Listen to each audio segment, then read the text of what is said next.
নমস্কার বন্ধুরা। আচ্ছা, আজকে আমি তোমাদেরকে রান্না করে দেখাবো চিকেন চাও। একদম দোকানের মতো, একবার খেলেই বুঝতে পারবে।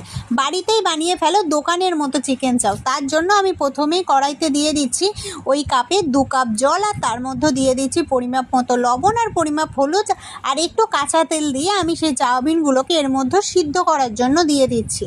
একটু সিদ্ধ হয়ে গেলে আমি সাইডে একটা ঝুড়িতে সেটাকে লাবিয়ে নিচ্ছি, আর একটু পাখার তলায় রেখে দেবে, তাহলে বেশ ভালো হবে। তারপরে আবার আমি কড়াইতে দিয়ে দিচ্ছি সেই কেটে রাখা আলু আর বরবটি আর কাঁচা লঙ্কা কুচি দিয়ে সেগুলোকে একটু লবণ দিয়ে বেশ কিছুক্ষণ ভাজা করে নিয়ে আবার সেই কড়াইতে দিয়ে দিচ্ছি চিকেন, যেগুলোকে আমি ছোট ছোট করে কেটে রেখেছিলাম। দিয়ে তার মধ্যে আমি একটু শুকনো লঙ্কার গুঁড়ো দিয়েছি, তোমরা চাইলে দিতে পারো, না চাইলে স্কিপ করতে পারো, কোনো অসুবিধা নেই।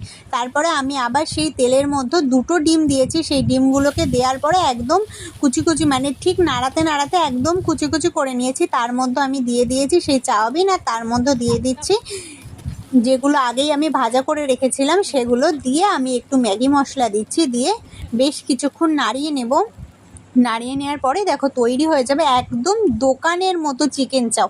একবার খেলে বারবার খেতে ইচ্ছা করবে। একবার তো বানিয়ে দেখো বাড়িতে, বুঝতে পারবে।